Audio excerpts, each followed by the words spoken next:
It is really easy to make a for loop. You just need to type for, open brackets, and then define a integer, and you're going to probably define it as 0. That's just the way to do it.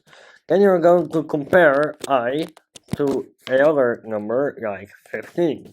So when I is smaller than 15, or 16 in this case, 15, smaller than 15, you are going to run the code shown below.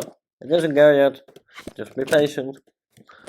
So, you're going to open the brackets, and this area right here is used to type your code.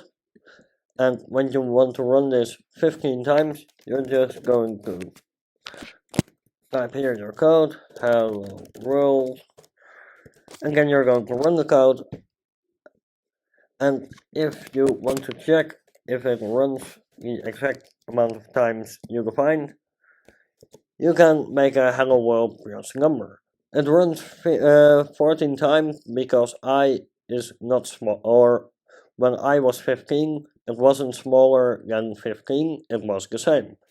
You can correct that by typing or an equal sign here, and then it will run exactly 15 times.